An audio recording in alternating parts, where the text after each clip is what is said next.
Breaking news!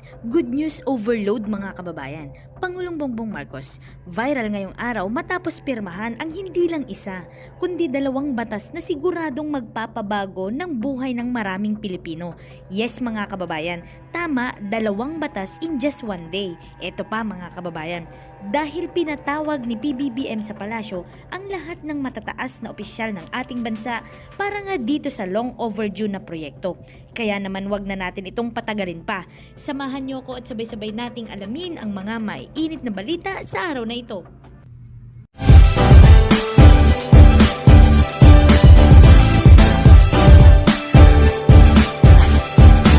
Nagbabagang balita. Nilagdaan ni Pangulong Ferdinand R. Marcos Jr. ngayong araw ang 2 batas para itatag ang rehiyon ng isla ng Negros at pahusayin ang pangungulekta ng buwis sa bansa. Ang 2 batas ay ang Negros Island Region or NIR Act o ang Republic Act 1200 at ang Real Property Valuation and Assessment Reform Act o RA 12001 ay inaasahang malaking kontribusyon sa sama-samang pagsisikap sa pagsulong sa bansa sa ilalim ng bagong Pilipinas. Para sa kaalaman ng lahat, ang Negros Island Region Act na nagtatatag ng Negros Island Region ay magbubuklod sa mga lalawigan ng Negros Occidental, kabilang ang Bacolod City, Negros Oriental at Siquijor upang isulong ang desentralisasyon ng administrasyon, palakasin ang lokal na otonomiya at mapabilis ang pag-unlad ng ekonomiya, kultura at panlipunan. Napansin din ni PBBM ang matingkad na hindi pantay na paglaki at pagkakaiba ng pagpupondo sa pagitan ng 2 lalawigan na nagbabahagi ng marami sa parehong likas na yaman at industriya tulad ng asukal, turismo at renewable energy. Ipinaabot ni Pangulong Marcos ang kanyang pasasalamat sa mga mambabatas sa pagpasa ng batas habang binibigyang diin niya ang mga bagong rehiyon ng isla ng Negros na magiging balwarte ng higit na pag-unlad pati na rin ang isang daluyan para sa mas epektibo at mas mahusay na paghahatid ng mahalagang serbisyo sa rehiyon. Ang Real Property Valuation and Assessment Reform Act sa kabilang banda ay isa sa mga prioridad na batas at kasama sa Common Legislative Agenda ng Administrasyong Marcos na nakahanay sa 8-point Socio-Economic Agenda. Sinabi ni Pangulong Marcos na ang 8-point Socio-Economic Agenda ng gobyerno ay naglalagay ng primacy sa paghahangad ng bureaucratic efficiency na hinihimok ang transparency, digitalization at pagsagawa ng mga makabagong proseso ng trabaho sa serbisyo. Binigyang diin niya na ang Real Property Valuation and Assessment Reform Act ay isang batas na nag-i-streamline at nagpapahusay sa real property valuation and assessment system sa pamamagitan ng uniforming real property appraisal na sumusunod sa international standards. Idinagdag din ng Pangulo na ang Real Property Valuation and Assessment Reform Act ay nagpatibay ng umiiral na market value bilang nag-iisang real property valuation base para sa pagtatasa o pagbababa ng real property tax at umayon sa pagsisikap ng gobyerno na gawing moderno ang mga serbisyo ng mga local government units sa pamamagitan ng Real Property Information System. Sinabi ni Pangulong Marcos na ang administrasyon ay nagpatibay ng isang estratehiya na manghikayat sa mga pangmatagal at pare-parehong pagsunod na teksto sa pamamagitan ng pagbibigay ng 2 taong amnestiya sa mga interes at parusa para sa mga nagbabayad na buwis na may hindi nababayarang buwis sa real property. Thank you, Executive Secretary Chief Luca Bersamin. Please be seated.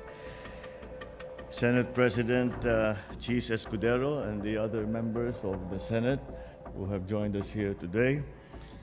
House Speaker Martin Romualdez and members of the House, once again in full force.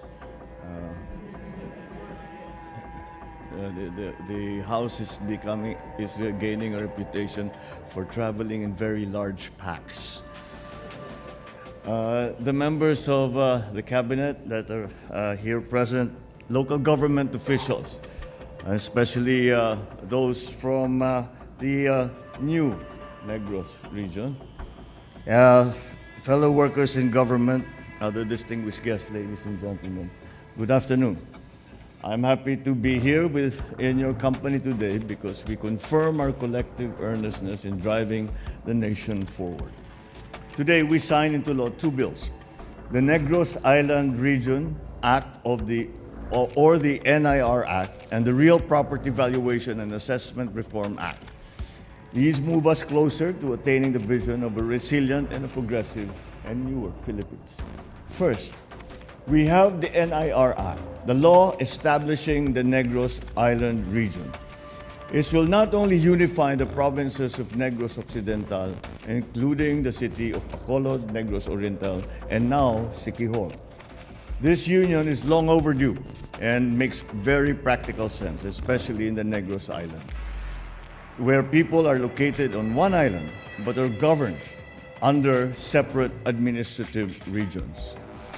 So for decades now, Negrenses have endured the rigors of sea travel, unnecessary expenses, bureaucratic red tape, inefficiency that this arrangement has brought, especially when there is a need to urgently access government services from regional centers on other islands. Equally glaring is the uneven growth and the disparity of funding between the two provinces, which share many of the same natural resources and industries, such as sugar, tourism, renewable energy. Today, thanks to the work of our legislators, the new Negros Island region will be a bulwark of greater growth, as well as a conduit for more effective and efficient delivery of essential services in the region. We envision as well the NIR as one of the centers of development in the Visayas, further accelerating socio-economic development for the millions of Negrenses and providing strategic convergence regarding resources, investments, and economic plan. Indeed, in unity there is always strength, and that is what we are building. And I trust that the people of the newly established Negros Island region will work together to complement each other's strengths to build a more united and flourishing Negrense community. And this is something that the national government will have to play a very large part in, and we pledge that assistance so that we can bring this new region up to speed as quickly as possible. Another law that we are signing today is one that will change our real estate landscape, the Real Property Valuation and Assessment Reform Act. It is one of our priority legislations and is included in the common legislative agenda. The law is in line with our 8-point socio-economic agenda, wherein we put a primacy on the pursuit of bureaucratic efficiency that is driven by transparency, digitalization, and the practice of innovative work processes in the civil service. So this new law is born out of the necessity and the realization that there is a need to enhance the country's tax collection system so we can generate revenues, generate jobs, investments all over the country. No longer will we rely on the outdated valuation system. We now have instead the new and improved RPVARA. I'm sure we will find a shorter way to pronounce that. A law that streamlines and enhances the real property valuation and assessment system through a uniform real property appraisal that is compliant with international standards. It also adopts the prevailing market value as the single real property valuation base for the assessment of real property tax. Furthermore, the law complements our efforts to modernize the services of our LGUs through the creation of a real property information system, a comprehensive digitalized real property tax administration. With these systems in place, another crucial pillar of efficient tax collection is responsible taxpayers. Thus, at the heart of this new law, we have adopted a strategy that will instill and encourage long-term and consistent tax compliance by providing a 2-year amnesty on interest and penalties for taxpayers with unpaid real property tax. At this point, I would like to convey my gratitude to our colleagues in the House of Representatives and in the Senate for passing these two very important, very useful laws, which I predict will be very productive. These show that you are not only supportive of these endeavors, but also are two looking forward proactive institutions. And I call on all government agencies to efficiently and effectively implement the newly enacted laws to its fullest extent so our people may reap its benefits at the soonest possible time. To our fellow workers in both the houses of Congress, I implore that before the year end, that laws which are more inclusive, responsive, and people-centered to be passed.